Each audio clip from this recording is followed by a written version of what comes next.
Assalamualaikum warahmatullahi wabarakatuh. Salam sejahtera, salam sehat semuanya. Dimanapun sahabat berada saat ini di seluruh wilayah Indonesia, mulai dari Sabang sampai Merauke. Kita tahu Jawa Bali saat ini masih PPKM level 4. Yang tertinggi itu berapa ya? Saya nggak tahu ya. Saya ini diajari begini-begini. Saya agak sedikit gaptek atau kadang-kadang misinformation. Level 4 itu tertinggi atau terendah? Saya kurang tahu, tetapi yang jelas level 4 itu mall belum dibuka kalau nggak salah, dan masih sama seperti yang selama 2 minggu atau 3 minggu terakhir kita mendapatkan di Jawa Bali. Jadi sahabat semua, kita tahu PPKM level 4 ini akan sampai tanggal 2 Agustus, dan hari ini informasinya yang terpapar sampai 45.000, naik lagi kemarin 28 ribuan, sekarang balik lagi ke 45 ribuan yang terpapar, dan ini sungguh sangat berat. Kalau hal ini terjadi, ini feeling saya aja ya, feeling saya sekali lagi, ini bukan sesuatu analisa atau dari data. Feeling saya kalau sampai tanggal 2 Agustus tidak juga turun, masih 30.000 sampai 40.000 yang terpapar, maka tujuannya sahabat semua ya, kita belum berbicara yang lain dulu, kita biar memahami kondisi saat ini. Jadi niat pemerintah mengadakan PPKM yang saya sampai sekarang lupa artinya apa gitu, mohon maaf, ngapunten pisan, ngapunten.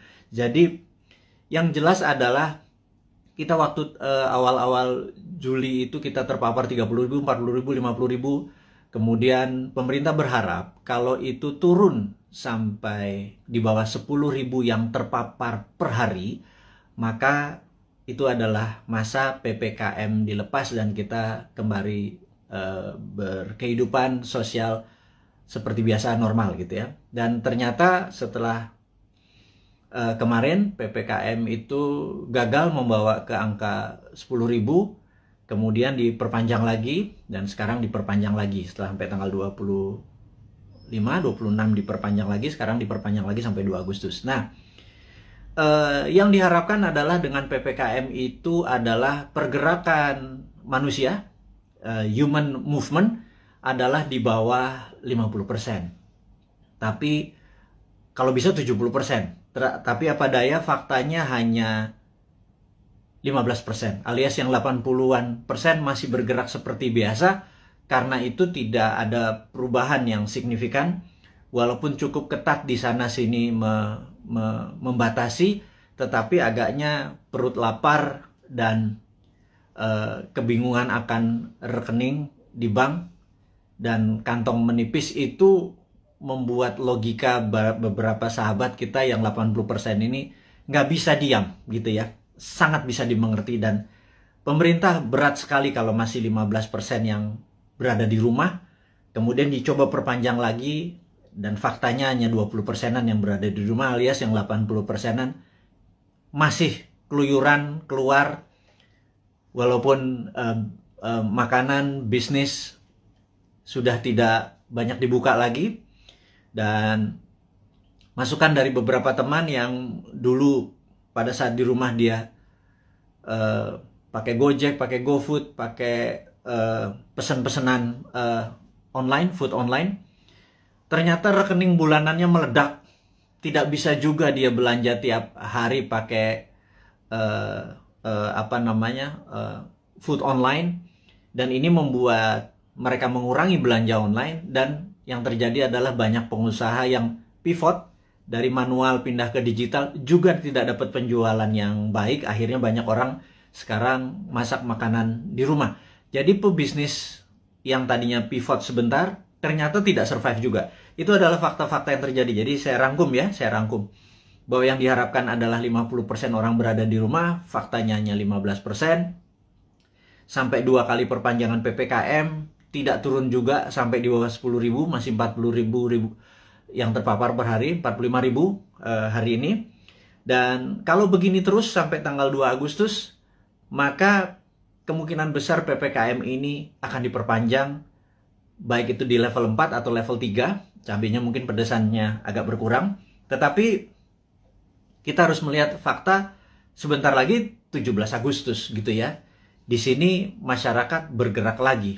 Jadi Kalau itu bergerak lagi, masyarakat bergerak lagi, itu tidak pernah turun-turun di bawah 10.000, dan berita buruknya PPKM akan berkepanjangan. Jadi saya pikir masalah pemaparan COVID dengan PPKM ini terbukti tidak efektif gitu ya. Nah, mungkin kalau di setiap rumah dikasih duit 5 juta per 2 minggu, yang di daerah terpapar PPKM per kepala keluarga, mungkin mereka semua akan memilih diam, karena kalau mereka keluar mereka didenda 5 juta gitu ya. Kalau di dalam rumah dikasih 5 juta. Jadi kalau keluar rumah di charge 5 juta. Mungkin orang Indonesia tuh memang mungkin jangan-jangan nggak bisa dipanis atau nggak bisa dihukum. Yang orang Indonesia tuh cocoknya adalah diberi hadiah atau diberi insentif. Jadi ya kepada kepala negara, pejabat saat ini, ya mbok pakai alternatif kedua, jangan dilarang. Kasih aja sudah duit, kasih vitamin gitu ya. Udah lepas aja, jangan-jangan ini pakai herd immunity, mungkin ya, karuan aja. Jadi ya vaksin diteruskan, vitamin dikasih setiap rumah, duit dikasih 5 juta sebulan gitu ya. Mungkin mereka akan manut sama pemerintah dan gagasan-gagasan ini tadi. Oke.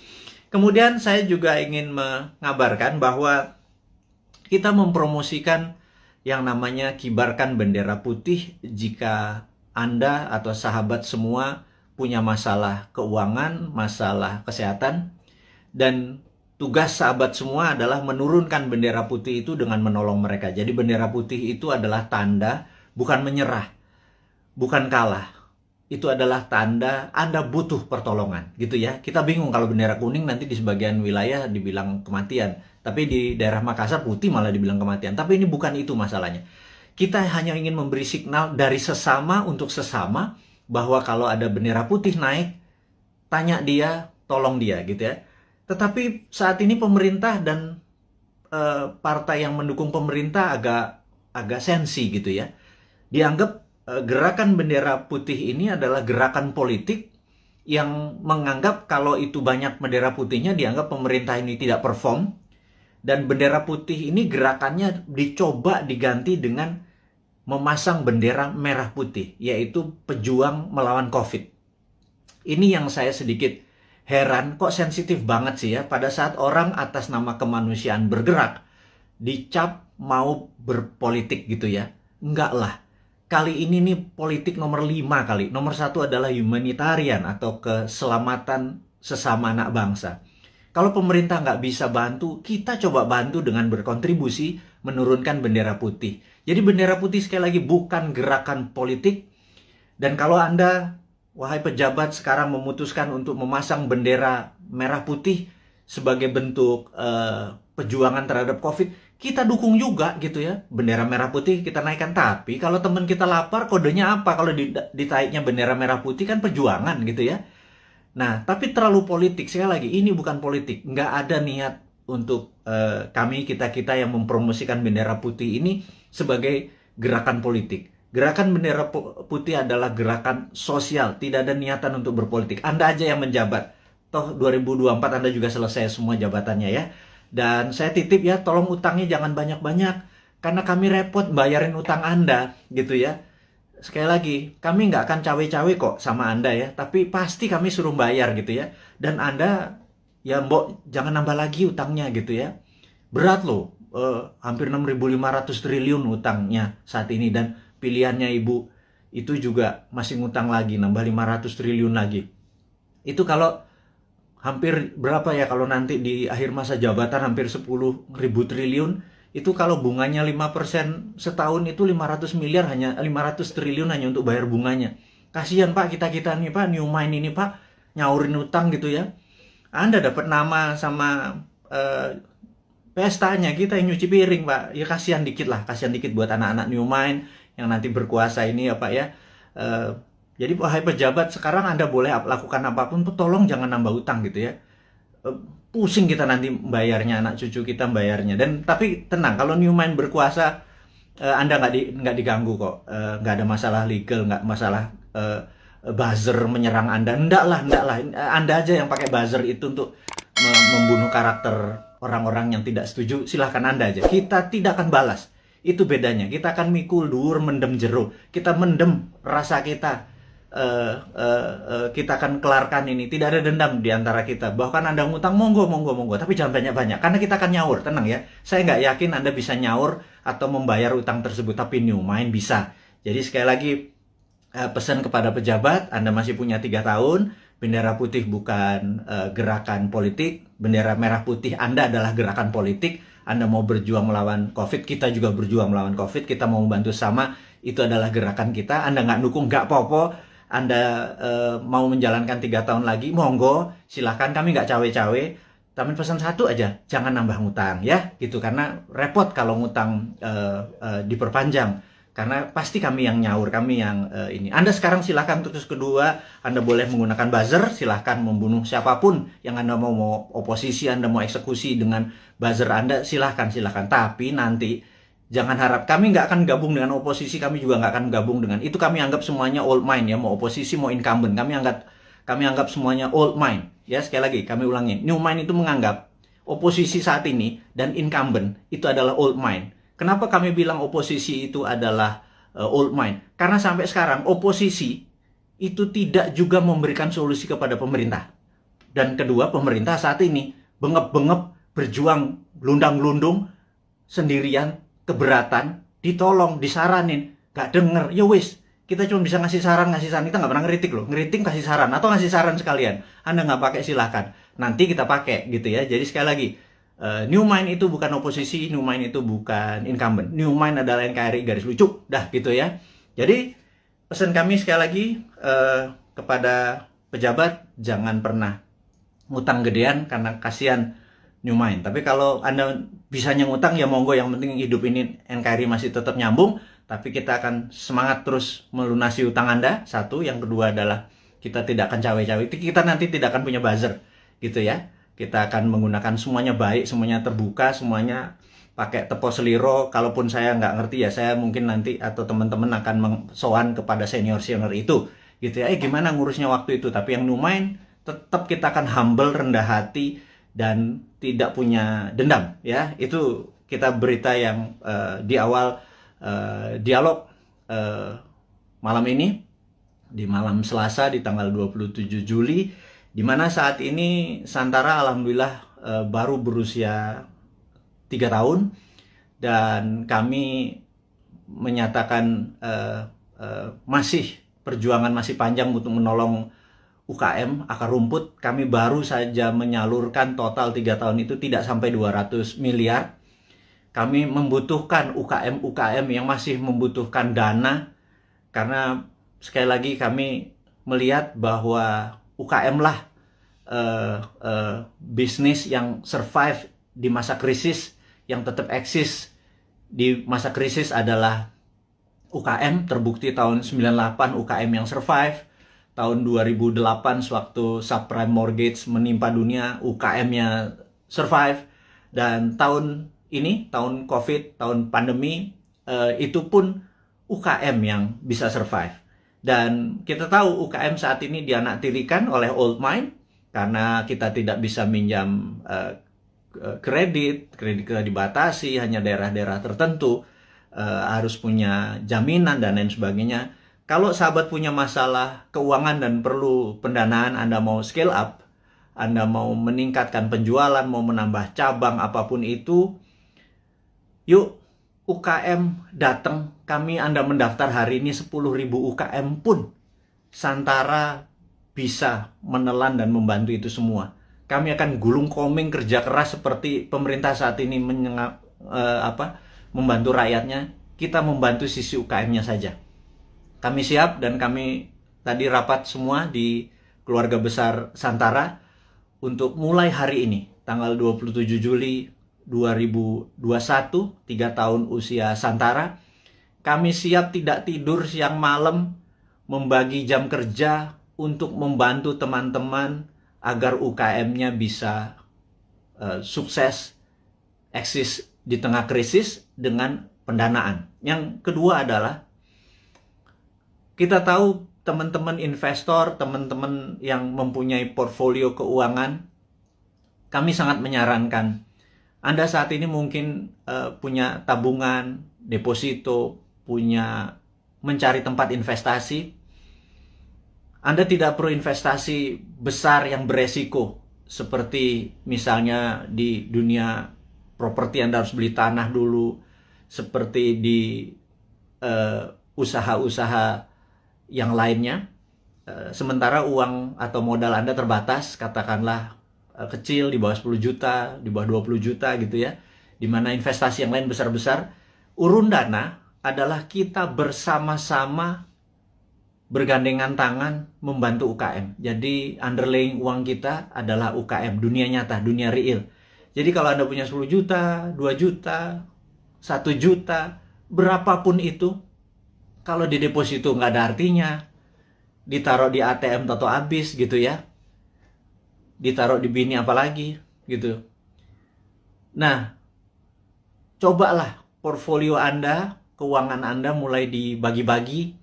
Jadi misalnya letakkan sedikit di UKM Santara. Anda bisa pilih, sebentar lagi listing-listing di Santara itu akan bertaburan.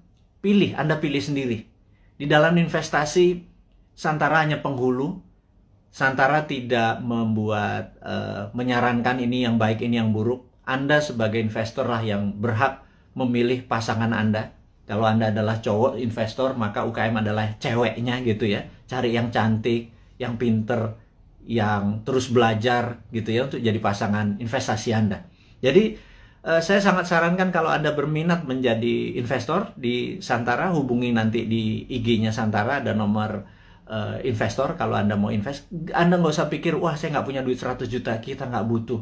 Sahabat, kita yang butuh adalah uang-uang yang nganggur, yang receh, ketimbang ditaruh di tabungan Anda di celengan babi itu, namanya juga celeng gitu ya. Anda pindahkan aja 1.500.000 uang Anda itu, pindahkan ke UKM. Jadi ada dua hal. Satu, Anda bisa dapat dividennya.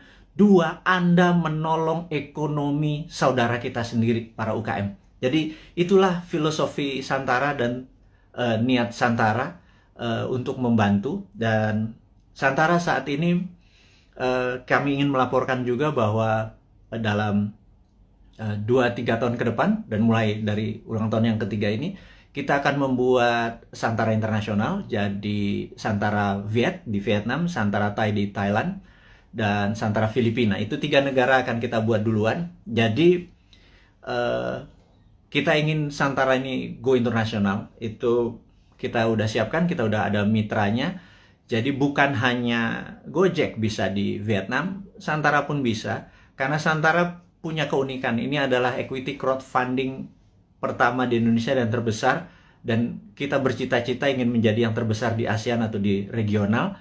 Dan ini hanya membuktikan bahwa Indonesia bukan jago kandang. Indonesia di bawah New Mind itu ekspor kita. Buktinya Santara, karena di Vietnam, di Thailand, dan di Filipina tidak ada. Jadi kita go global, company kita dari sana ya dong untuk dong ya. Jadi Vietnam untuk Vietnam, Thailand untuk Thailand. Dia hanya pakai softwarenya kita. Dan mereka sangat antusias sekali. Nah, bayangkan kalau nanti ada 10.000 perusahaan Vietnam listing di Vietnam, tapi di Indonesia cuma 1.000. Yang ada masalah adalah orang Indonesianya. Orang Indonesia kakek mikir kali ya. Banyakan mikir, banyakan analisa, kepinteran kali ya, jangan-jangan. Karena itulah saya pikir ke depan, mbok kurangi mikir gitu ya.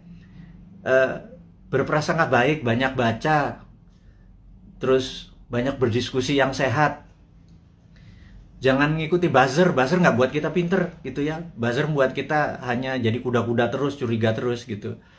Jadi sahabat semua, kita lanjut lagi. Santara Go Internasional ini dikawal oleh seorang profesional yang khusus untuk melaksanakan di bidang internasional ini. Dan kami serius sekali untuk membuat Santara menjadi perusahaan regional gitu ya. Kemudian ada lagi yang menarik. Santara adalah satu-satunya yang maaf agak meler ini. Jadi Santara satu-satunya saat ini yang siap dengan secondary. Secondary itu begini. Kalau Anda invest, Anda ingin exit. itu exitnya bisa di secondary. Jadi investasi itu ada dua. Satu dari dividen, di mana Anda dapat benefitnya, dividen. Dua adalah kenaikan dari nilai saham tersebut. Dan kenaikan nilai saham tersebut bisa Anda lepas di mana? Di secondary market. Jadi kalau Anda misalnya saat ini di IDX atau di Bursa Efek Indonesia, Anda membeli saham katakanlah BCA gitu ya, harganya lupa saya sekarang berapa, 30.000 atau 29.000 kali. Begitu Anda membeli, suatu hari harganya menjadi 30.000 atau 31.000, ada untung 1.000-2.000 perak. Anda selain dapat dividen dari BCA, Anda juga bisa exit, dapat 1.000 atau 2.000 rupiah per lembar saham yang Anda beli. Jadi Anda dapat capital gain-nya gitu ya. Nah, capital gain itu eksekusinya ada di secondary market. Jadi kalau Anda sekarang pemain kripto, Anda doge, Anda beli Bitcoin, di harganya harga dari langit misalnya 100 juta, sekarang harganya 101 juta, Anda jualan untung 1 juta. Itu namanya secondary market. Anda melepas secondary market. Nah, sebentar lagi Santara akan meluncurkan secondary market. Izin kita dari OJK sudah lengkap. Jadi bisa dibayangkan, saat ini ada 1 juta sahabat kita yang bermain di kripto, gitu ya. Uangnya tentunya saham-saham internasional. Koin-koin yang Anda main adalah koin internasional. Jadi uang Anda sebenarnya menguntungkan negara lain. Terus kemudian di Bursa Efek Indonesia juga ada sekitar 1,2 juta investor yang setiap hari ada di floor saham untuk jual beli sahamnya. Dan kita berharap sewaktu Santara secondary-nya dibuka, itu adalah teman-teman yang portfolio keuangannya tadi bermain mengharapkan capital gain, Anda bisa menolong UKM karena yang Anda beli adalah saham UKM. Benar-benar ada sektor realnya, yaitu membantu sahabat UKM di Indonesia.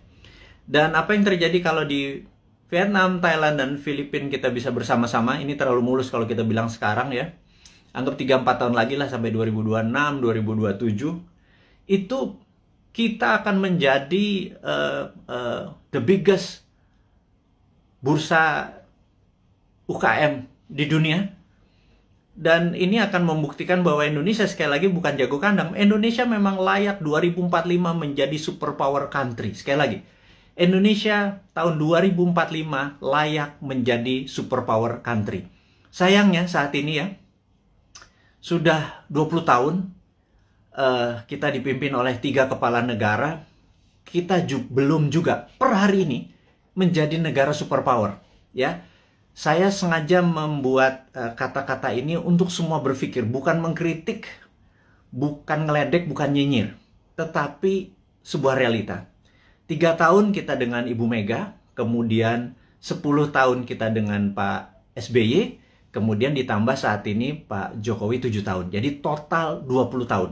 Pertanyaannya, apakah Indonesia sudah menjadi negara superpower dalam 20 tahun?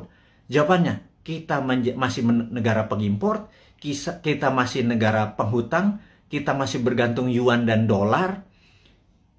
Apakah itu dikatakan negara superpower? Gitu ya. Defisit neraca perdagangan kita sama Tiongkok membesar, gitu ya. Produsen kita juga bukan barang-barang yang nilai tambah, tetapi masih bahan baku atau komoditi. Apa yang terjadi? Ini loh yang kita mau tanya. Wahai sahabat semua, yuk kita mikir bersama ya. Kita mikir bersama. 20 tahun kita sudah dipimpin oleh pemimpin besar. Ibu Mega adalah pemimpin wanita yang powerful. Pak SBY gitu ya, juga sangat powerful. 10 tahun dia memimpin. Kemudian Pak Jokowi juga sangat powerful. Sudah 7 tahun dan masih 3 tahun lagi. Total 20 tahun saat ini. Pertanyaannya kita, apakah sudah jadi negara superpower? GDP per kapita waktu Bu Mega itu adalah 1.700. Kemudian sama Pak SBY dibikin sekitar 3.700. Kemudian saat ini Pak Jokowi naik 15% lah. 7 tahun naik 15%. Jadi sekitar 4.000-an gitu ya. Kalau Pak SBY naiknya 220%. Kemudian Bu Mega naik sekitar 15% 3 tahun. Jadi saat ini kita ulangi lagi. Apakah Indonesia menjadi negara superpower selama 20 tahun 3 presiden ini berkuasa? Nah, kemudian di 2024 para calon-calon yang ada itu genre politiknya adalah mirip dengan ketiganya. Misalnya kita sebut aja Pak Prabowo, ya dia adalah ke Ibu Mega gitu ya. Kemudian ada AHY mungkin ya, itu dia ke arah Pak SBY. Kemudian ya ada nama-nama seperti Pak Ganjar, Erick Thohir dan lain sebagainya, seperti istana sekarang atau Pak Jokowi genrenya. Apakah dengan mereka menjadi presiden 2024 sekarang yang ada di etalase politik sekarang ini, apakah selama 20 tahun ke depan akan membuat Indonesia menjadi negara superpower? Tanya deh, gitu ya. Anda kan ngefans tuh ya sama Pak Ridwan Kamil, ngefans sama Pak Ganjar. Nggak salah ngefans sama mereka. Saya juga ngefans loh, teman saya semua gitu ya. Tanya, 5 tahun dengan mereka, 10 tahun dengan mereka itu akankah membuat Indonesia menjadi negara superpower gitu ya? Nah, pertanyaan berikutnya. Emang ada negara dalam 20 tahun menjadi negara superpower gitu ya? Itu kan, ini Sontoloyo ngomong doang lu si Bosman ini, emang ada negara dalam 20 tahun menjadi negara superpower? Oke.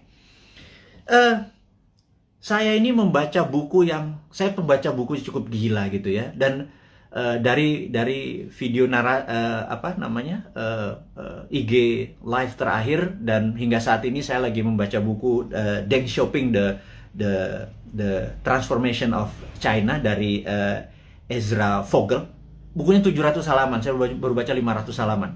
Very powerful sekali Deng Xiaoping ini. Dan ini yang saya mau ceritakan, apakah dalam 20 tahun emang ada negara menjadi superpower? Oke, jawabannya adalah begini. Sahabat semua, di tahun 1918 Perang Dunia Pertama berakhir. Dan disitulah Jerman kalah perang. Jerman harus menanggung hutang atau biaya Perang Dunia Pertama yang rusak tadi ke negara pemenang perang. Jadi sudah Jermannya miskin, Jermannya harus membayar kerusakan yang dia buat. Jadi Jerman kalahnya 2. Udah rata tanah di Jermannya, Jerman harus bayar utang. 1918. Kemudian 1933, Jerman menyerang Polandia. 36, 39, masuklah Perang Dunia Kedua. Gitu ya, sampai tahun 45. Udah, kita sederhanakan aja. Dari 1918 sampai 1938, itu 20 tahun. Jerman menjadi negara superpower. Betul nggak? Dia bisa mengalahkan Eropa kok dalam 20 tahun dari negara miskin, dari nol. Pertanyaannya, apakah waktu Jerman selama 20 tahun itu untuk menjadi negara superpower, Jerman ngutang IMF? Jerman minjem yuan? Jerman pakai teknologinya Tiongkok? Mikir nggak tuh? Ada nggak sih yang mikir? Apakah Jerman dagang? Jual 10 modal 5. Untung 5 ditabung untuk membangun Jerman yang modern, membuat alat perang yang kencengnya bukan main, membuat kekuatan militer dan bangunan terbesar di Jerman hanya dalam 20 tahun. Saya ulangi lagi, pakai IMF, pakai ngutang, pakai yuan, enggak kan? Oke, mulai nemen ini Bosman ini kalimatnya, nyindir tapi ya biar logik lah. Pengagum-pengagum pejabat sekarang tuh biar mikir gitu lah. Bukan saya ngenyek gitu ya. Saya cuma ngingetin. Karena nggak ada yang tahu tuh, nggak ada yang ngomong juga gitu ya. Apa karena terlalu sibuk saat ini banyak cuan yang mereka harus bagi-bagi sehingga lupa belajar gitu ya. Ya wis, Bosman aja yang baca, Bosman yang belajar, saya kasih ke teman-teman semua gitu ya. Berikutnya adalah Jepang. 1945 Jepang rata tanah. Jepang rata tanah. Hiroshima Nagasaki itu rata tanah. Pusat perdagangan dia udah nggak produksi lagi. Kemudian 1964, 19 tahun, ada yang namanya Olimpiade Tokyo. Seperti sekarang nih, ada Olimpiade Tokyo. Anda harus nonton. Waduh, itu atletnya model semua itu. Ada Alika Smith, ada Robin dari Kanada, ada yang Jerman. Udahlah, Anda nonton dah. Jangan kebanyakan nonton acara sinetron di Indonesia, itu nggak ada pelajaran apa-apa itu. Sekarang udah sehat, kita semangat nonton Olimpiade yang saat ini ada di Tokyo gitu ya. Oke, balik lagi ke selama 19 tahun Kemudian Jepang membangun di tahun 1964. Jepang mengadakan Olimpiade Tokyo, dan itu adalah Olimpiade modern pertama di dunia.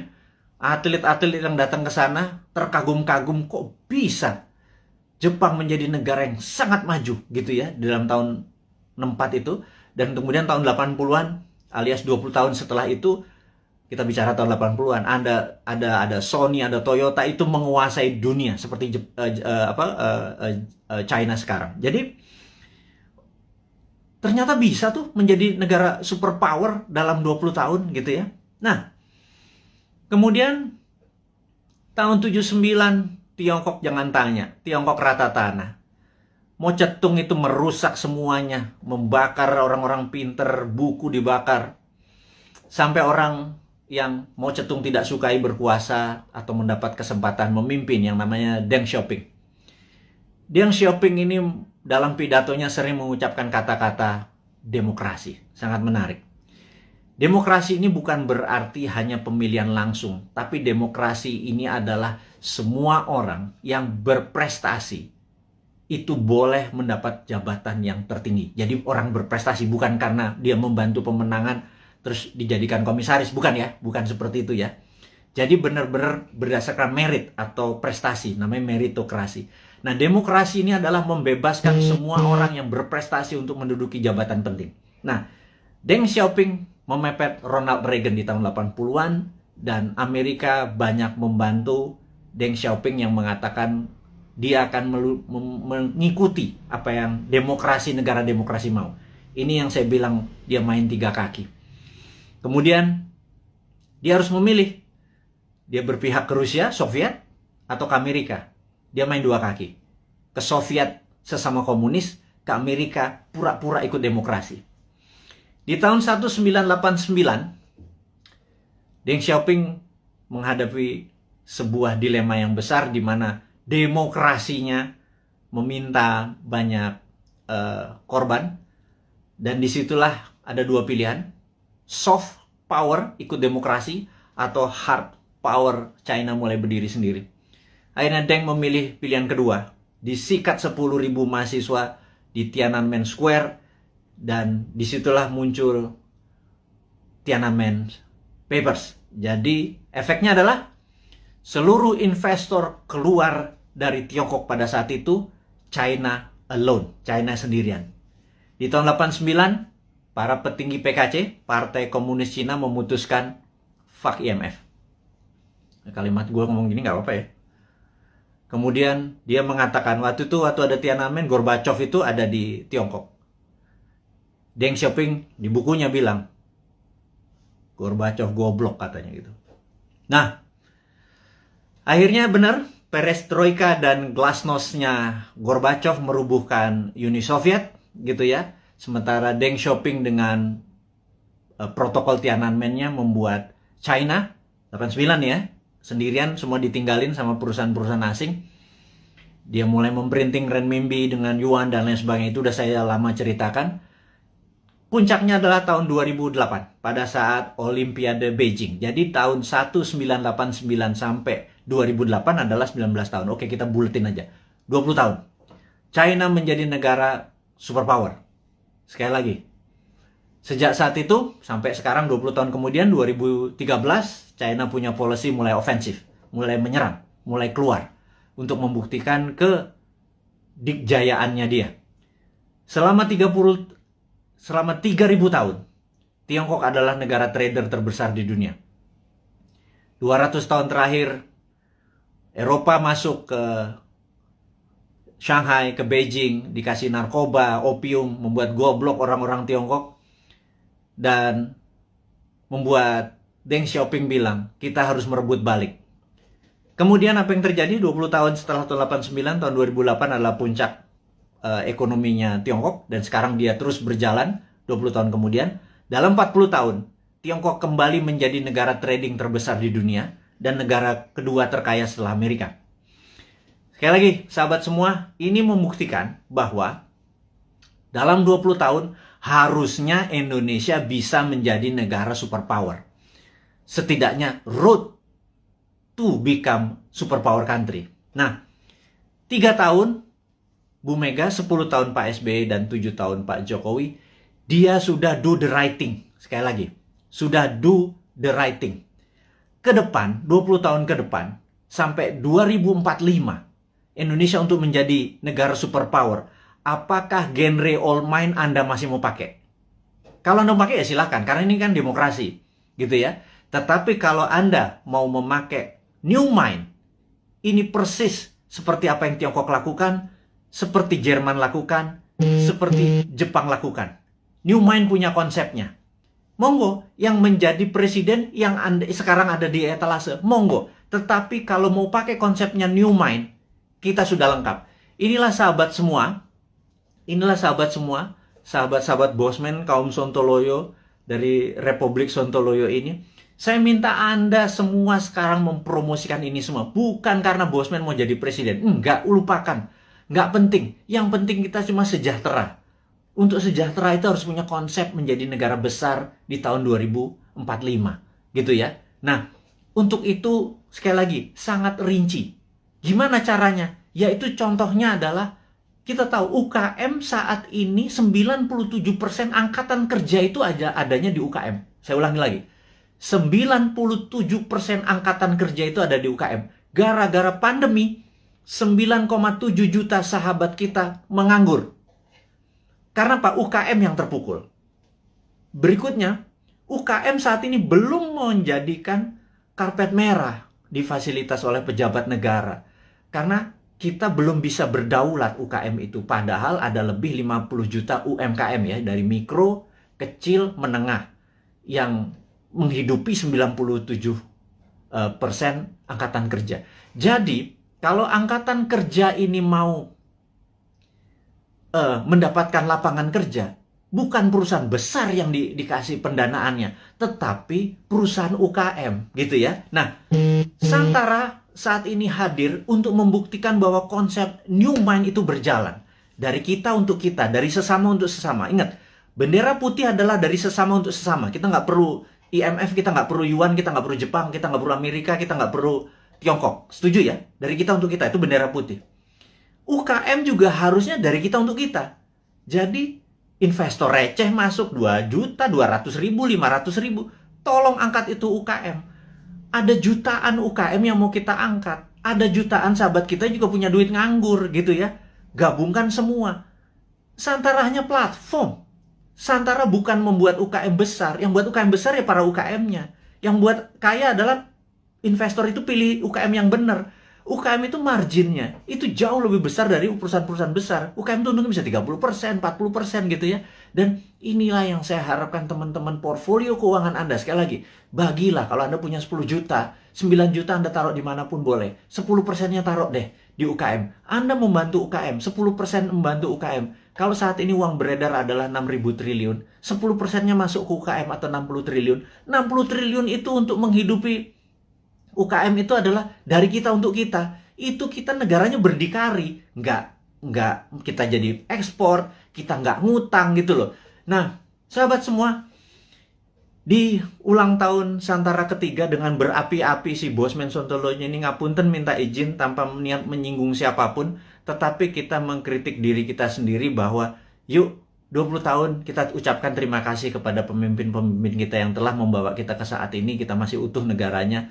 Dan ke depan kita harus mempunyai konsep baru. Konsep baru ini adalah yang kita akan lakukan adalah membangun akar rumput, gitu ya. Membangun akar rumput ini adalah bisnis akar rumput kita bantu, adalah investor akar rumput kita bantu. Jadi itu adalah informasi, dan ini terakhir berita internasional. Jadi ada 3 step tadi ya, lokal tentang pandemi, bahwa kita belum melihat pandemi ini akan berakhir sampai habis 17 Agustus sampai Agustus. Belum melihat. Kalau ditambah tadi masih itu. Jadi kita harus melakukan strategi-strategi. Tetapi, nah ini kita harus bicarakan tidak selalu sisi negatifnya. Selalu setiap hoax itu ada key, setiap jatuh itu ada naik gitu. Setiap jatuh pasti ada peluang. Nah, sahabat semua, kita mau mengingatkan bahwa kapan moment of greatness dari Indonesia itu. Moment of greatness adalah mulai Oktober 2022. Bukannya jauh ya, itu angka dekat sekali. Kenapa? Karena G20 G20 akan diselenggarakan bulan Oktober di 2022. G20 ini adalah government 20 negara akan hadir, di mana saat itu ini adalah moment of greatness dari bangsa Indonesia untuk membuktikan bahwa kita negara yang layak untuk dijadikan tuan rumah. Dan pada saat itu kita harus menyiapkan, sahabat semua, menyiapkan sesuatu untuk momen sebesar ini itu tidak semalam atau 2 malam. Itu menyiapkannya dari sekarang ini. Jadi peluangnya besar sekali. Dan kita mau minta deal dengan dengan Pak BUMN, Pak Erik, dengan Pak Sandiaga Uno untuk acara G20 itu 80%-nya adalah UKM yang memberikan kontribusi bantuannya gitu ya. Nanti kita akan deal bersama-sama nih. Kemudian ada berita internasional sekarang. Kita mau duluan. Nomor 1 adalah kita menginformasikan bahwa kemungkinan besar Biden akan resign. Nah ini Bosman nih kalau ngasih informasi ini rada-rada langitan sedikit. Bukan apa-apa.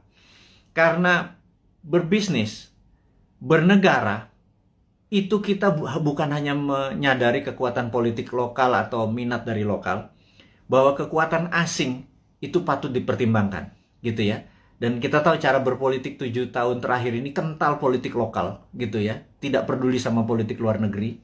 Bahwa misalnya kita sangat miring ke Tiongkok gitu ya. Seakan-akan di dunia ini negara cuma Indonesia dan Tiongkok gitu. 190 negara lain tuh nggak kenal tuh. Emang ada negara Nauru ya. Emang ada Solomon Island ya. Emang ada negara Sri Lanka ya gitu ya. Ini saya suka heran gitu ya, kok negara Tiongkok apa-apa Tiongkok gitu ya. Nah, kita cuma mengingatkan itu kan old mind, cuma satu negara yang ada di kepala mereka. Kalau new mind negara itu 190 negara gitu ya. Nah, kita harus melihat bahwa kemungkinan besar Biden akan resign. Hanya sekedar mengingat bahwa kita tahu Trump waktu kalah itu ada yang mengatakan 4 negara bagiannya direkayasa. Dan pada saat malam sebelum pelantikan Biden melakukan lobby, dan ini saya ceritakan kepada sahabat semua, ke Pentagon. Dan Pentagon agaknya mempunyai limit terhadap Biden karena dia dianggap lemah dan Amerika tidak bisa menang perang lawan Tiongkok kecuali Biden dilengsarkan dengan alasan kesehatan. Ya, ini sekali lagi. Kemudian naiklah Kamala Harris, dan ini kuncinya. Siapa yang jadi wakil presidennya Kamala Harris, that's the key. Saya nggak bisa kasih tahu sekarang karena saya emang nggak tahu. Tetapi ini harus menjadi perhatian sahabat semua, jadi bahan renungan bahwa oh iya, bernegara itu ada negara besar gitu ya. Karena dolar saat ini menguasai 65% transaksi dunia, dan itu namanya Amerika. Yuan saat ini cuma 1%-an yang namanya Tiongkok gitu ya. Terus kenapa transaksinya pakai yuan, kita juga nggak ngerti kadang-kadang. Terlalu pintar mungkin ya, karena banyak prestasi. Jadi kita yang nggak nyampe ilmunya. Oke, kemudian kita mau mengingatkan adalah begitu Biden nanti resign atas nama kesehatan, maka di sini Tiongkok yang mulai ketar-ketir. Jadi Tiongkok memang waktu kemarin PKC, Partai Komunis Cina, merayakan ulang tahun ke-100, Xi Jinping dengan retorik, dengan pidato yang orasi luar biasa, mengatakan bahwa akan memenggal kepala negara yang membuli Tiongkok. Dan ini kata-katanya sangat ofensif gitu ya. Jangan-jangan kalau gue yang jadi presiden udah dipenggal duluan sama dia, karena kan gue ngebully terus dia kan, gitu ya. Ngebully sebenarnya bukan anti Tiongkok. Kita akan terus bermitra dengan siapapun. Kita akan tiru bagaimana Tiongkok jadi besar, tetapi kita bukan negara yang dirugikan. Buktinya saat ini trading kita dengan Tiongkok adalah Tiongkok yang surplus, kita yang defisit. Jadi kita kalau menjadi presiden nanti, kaum Newman bilang, kita harus impas dong. Jangan lo yang positif, kita juga harus positif atau impas. Jangan kita yang defisit gitu ya. Tapi itu perlu strong lobbyist gitu ya. Bukan, yang mimpin lobbynya adalah diplomatik NKRI garis lurus, bukan trader gitu. Kalau trader ya negara untung rugi nggak peduli, yang penting kantong gue tebel gitu kan. Nah itu ya itulah, siapa yang masih memuja-muja orang-orang itu, Anda harus ingatkan suatu hari Anda tidak menjabat gitu ya. Nah tapi ingat, kita bukan tipe balas dendam, gitu aja bedanya New Mind. Kemudian kalau kedua, Xi Jinping mengatakan bahwa dia akan melakukan aneksasi Taiwan, Hong Kong dan Macau.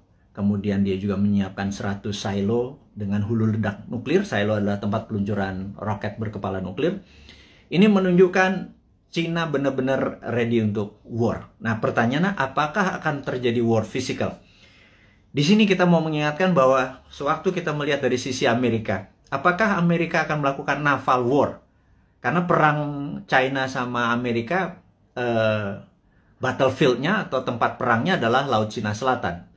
Karena perangnya laut, maka perangnya naval. Naval itu adalah perang kapal. Jadi kapal Amerika mungkin mepet sampai China, Tiongkok sisi barat, sisi timur, kemudian sebelum mepet tersebut roket-roketnya Tiongkok langsung mukulin kapal di navinya kapalnya Amerika. Tapi kayaknya nggak mungkin, karena itu tidak berefek kepada mainlandnya Amerika. Dan perang di laut itu mahal, gitu ya. Perang di laut itu mahal. Jadi sahabat semua, apa yang dilakukan kalau perang ini terjadi? Perangnya ada dua, yang kita sebut ini perang baru. Perang baru, saya baru baca bukunya soalnya. Saya ini kaget-kaget dengan istilah baru. Saya nggak yakin para pejabat sekarang sempat baca. Jadi ya udah kita ajarin aja mereka dengan ini namanya invisible war atau perang yang tidak terlihat. Perang tidak terlihat ini ada dua. Nomor satu, kita tahu bahwa Amerika punya angkatan ke-6 yang namanya Space Army, ya. Angkatan ke-6 Space Army Amerika ini yang perangnya nanti perang bintang atau Space War, karena dia punya orbit tertinggi. Jadi orbit posisi satelit, posisi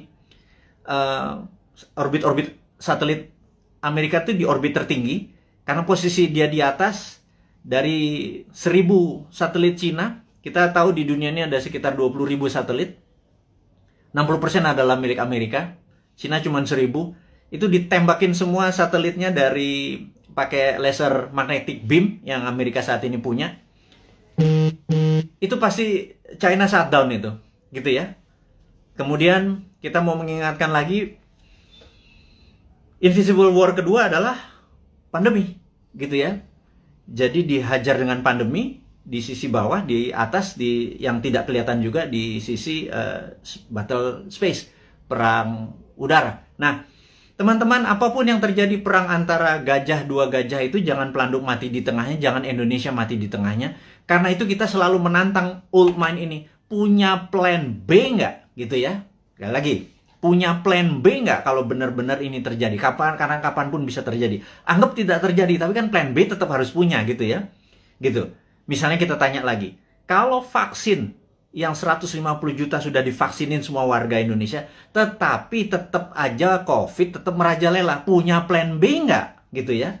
Nah, kalau nggak punya plan B ini bernegara model apa sih kalian itu, gitu ya? Nggak ngerti geopolitik luar negeri, nggak ngerti pandemi, bahwa itu adalah war tool, strateginya adalah gagap, gitu ya. Kita sekali lagi, ini bukan mengkritik, ini mengingatkan bahwa kesadaran bernegara dari kaum New Mind itu tinggi. Kita ini patriotis semua nih kaum New Mind ini. Kita nggak pernah menyalahkan tanpa solusi. Gitu. Kita ngeritik barusan aja, nyinyir-nyinyir sedikit, tetap ngasih solusi, gitu ya. Nomor satu solusinya apa? Itu kita kasih berita internasional bahwa Biden mungkin resign, China sama Amerika mungkin eskalasi perangnya akan tinggi. Kemungkinan perangnya adalah invisible war, yang satu pakai space orbit tertinggi dan kemudian pakai COVID atau pandemi, gitu ya. Kemudian perang ini dengan COVID ini akan panjang, gitu. Pertanyaan berikutnya adalah, setelah pandemi ini masih ada perang nggak? Karena saat ini masuk perang dunia ketiga sesungguhnya. Perang dunia ketiga itu ada common enemy, ada musuh bersama. Kalau dulu Jerman di perang dunia pertama, cuma ada Jerman dan Jepang di perang dunia kedua. Common enemy kita atau musuh bersama kita saat ini adalah pandemi. Seluruh dunia kena pandemi. Jadi kita ini harusnya udah masuk kategori war. Dan invisible war tentunya. Musuh kita tak terlihat. Ini kita harus gandengan tangan sesama apa namanya, human atau homo sapien ini, sesama makhluk yang namanya manusia ini, gitu ya. Jangan lagi bilang membeda-bedakan agama, ras, suku, dan lain sebagainya negara. Jadi untuk perang lawan pandemi ini kita benar-benar satu saudara semuanya. Nah, yang harus diingatkan lagi adalah setelah pandemi ini kemungkinan besar, dan kita udah ngomong tahun lalu, kemungkinan besar ada yang namanya climate war atau perang cuaca. HAARP atau HARP saat ini sudah mulai saling tembak. Dan dulu selama 10 tahun biasanya di Alaska antara Rusia sama Amerika. Nah, HARP ini Amerika pernah nembakin Harvard ini membuat kelangkaan gandum, sehingga gandum di Timur Tengah kurang karena tidak bisa disuplai oleh Rusia. Rusia dikerjain, waktu itu kering kepanjangan. Kelaparannya di Timur Tengah membuat peristiwa Mesir terjadi, gitu ya. Ini semua ada relasinya dan sudah berhasil merubah. Jadi climate war ini akan membuat kelangkaan pangan. Nah, itu dunia ya, bukan Indonesia saja. Indonesia ini punya kelebihan, yaitu punya 2 musim. Musim hujan, lupa gua. Musim durian juga masuk harusnya ya. Musim kawin, segala macam, lupa gua. Jadi bukan musim hujan dengan musim kemarau saja. Indonesia ini 90% wilayah yang mengandung air, H2O maksudnya. Kemudian alamnya ada vulkanik, tektonik, dengan setiap saat alam memberikan pupuknya. Kemudian kita juga memiliki laut yang menghasilkan ikan. Kita ini komplit sehingga Indonesia bisa menjadi, seharusnya kalau di bawah New Mind nanti, Indonesia menjadi the biggest food country. Kita akan banyak membangun food estate. Itu adalah solusi. Dimana pada saat selesai pandemic war, perang ini, kita akan menghadapi perang cuaca atau climate war, dan kita harusnya menjadi rule the world dengan cara itu. Jadi 2045 Indonesia benar-benar menjadi negara superpower, gitu ya. Itu kita kasih bocoran-bocoran seperti ini terus untuk mengingatkan bahwa udahlah, 20 tahun ke depan bisa Indonesia menjadi superpower, tetapi tidak bisa dengan cara old mind, dengan cara new mind. Ini loh konsepnya new mind. Kita berikan papersnya, kita berikan konsepnya, kita berikan orang-orangnya juga. Kalau Anda nggak, ini kita sepaket kok. Kita sering diskusi, kita banyak, ada sekitar 50-an sahabat-sahabat Bosman, berapa profesor segala macam. Terus saya bukan sendirian. Mana mungkin sih saya bisa buat video setiap hari segitu banyak, dan ilmunya adalah ilmu terupdate. Itu kalau nggak dengan profesor-profesor yang berada di sekeliling saya yang benar-benar mencintai tanah air ini dan benar-benar memahami geopolitik dan geostrategi. Itulah para kontributor yang terus membuat New Mind selama 3 tahun ke depan menjadi pinter. Yang saya harap sih sebenarnya saat ini kan masih 3 tahun. Yang old mind minggir, sekitar 30 menteri minggir, menteri-menteri New Mind masuk gitu ya. Tapi ya benar-benar harus versinya New Mind. Nomor 1 misalnya BI kita bubarin di bawah, masuk di bawah Menteri Keuangan, jadi Dirjen Moneter gitu ya. Waduh, kalau kayak gitu mah, waduh, kita printing money, kita kasih ke UKM produksi tentunya, bukan UKM non produksi, UKM produksi dulu supaya nggak terjadi inflasi. Inflasi adalah kalau uang beredar tidak sama dengan produksi, jadi uang beredar harus sama dengan produksi. Berapapun uang dicetak selama produksinya sama, tidak ada inflasi. Kecuali ilmu lama ya, ilmu supaya kita ngutang terus dengan IMF, itu nggak boleh printing money, yaitu ilmunya old mind. Monggo silahkan, masih 3 tahun lagi. Atau mau sekarang mau dibantu sama kita, boleh, minggirlah 30 orang itu, atau minggir semua kabinetnya. Masuklah generasi New Mind ini. Nah kalau enggak ya udah, kita nunggu 3 tahun lagi. Tapi sekarang selama 3 tahun kita minteri 200 juta saudara kita debat ilmunya New Mind dengan Old Mind. Kita debat, kita buka, dan sahabat semua, Anda adalah pahlawan-pahlawan. 4.600 ini orang yang mendengarkan Bosman saat ini. Anda adalah orang-orang yang luar biasa yang punya ilmu ini. Yang Anda, saya yakin Anda berdebat dengan siapapun, Anda udah punya basic ilmunya yang luar biasa. Nah, terakhir saat ini informasinya sahabat semua, entah bagaimana di YouTube itu banyak sekali cerita tentang Satrio Piningit gitu ya. Ini saya mau meluruskan lagi. Satrio Piningit adalah dulu Jayabaya menyatakan pada saat ada goro-goro, dan corona ini dianggap goro-goro yang meruntuh lantakan dunia, ini akan muncul Satrio Piningit atau Satrio yang dipingit gitu ya, dipingit, diumpetin gitu ya. Dan ada yang mengatakan Bosman ini video-videonya dia keluar tapi orangnya nggak keluar. Ini jangan-jangan Satrio Piningit. Saya bilang ini kurang ajar ini. Saya bilang jangan pernah menyebut Satrio Piningit itu Bosman. Nggak ada urusan, sekali lagi. Saya nggak pengen disamakan karena niat saya bukan begitu gitu ya. Terus ada yang bilang bahwa Pak Soekarno itu Jawa Timur atau Majapahitan, Pak Harto Jawa Tengah atau Mataraman gitu ya. Kemudian Pak SBY adalah Jawa Timuran, Majapahitan, Pak Jokowi Jawa Tengah, Mataram. Sekarang sudah masanya balik lagi ke Jawa Timur, Majapahitan, Bosman, arek Jawa Timur, terus cocok Majapahitan. Saya bilang lo gila, lo analisa kayak gitu jangan ya. Tolong hal-hal seperti begini jangan diucapkan karena itu nggak penting gitu ya. Memang itu folklore atau cerita rakyat. Tapi sekali lagi, nggak begitu. Yang jelas kita ke depan lebih mementingkan kebersamaan kita, dan siapapun yang jadi presiden nanti kalau bisa adalah mereka-mereka yang punya new mind. Jadi sahabat semua dimanapun Anda berada, saya ucapkan terima kasih sudah bersama-sama Bosman selama 1 jam ini. Kita ucapkan selamat ulang tahun Santara kepada kru dan kepada teman-teman yang membantu Santara selama 3 tahun ini. Saya ucapkan terima kasih. Dan kepada Santara kedepannya juga saya ucapkan semangat terus. Dan kepada sahabat semua, bantulah sesama-sama UKM. Dan kepada Anda UKM yang memerlukan dana, pergilah ke Santara. Dan kepada investor-investor Anda seperti saya yang receh-receh ini, monggo portfolio Anda masukkan ke Santara. Kemudian kita mengingatkan bahwa momen kita adalah G20, yaitu Oktober 2022. Yuk kita bareng-bareng membantu UKM.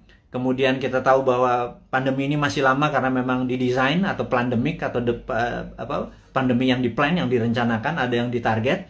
Kita terus menjaga kesehatan, dan kepada tenaga medis, tenaga kesehatan, kami semua di belakang Anda, jangan pernah menyerah. Terima kasih Anda sudah memberikan hati Anda, tenaga Anda. Saya dan kami cuma bisa mendoakan bahwa terbaik buat Anda, keselamatan buat keluarga Anda, terus menjaga kesehatan. Dan kepada sahabat semua di Indonesia dan dimanapun Anda berada, kaum NKRI garis lucu ini, teruslah mendoakan kita supaya menjadi yang terbaik, saling membantu sesama. Hairul kalam, saya ucapkan terima kasih. Wassalamualaikum warahmatullahi wabarakatuh.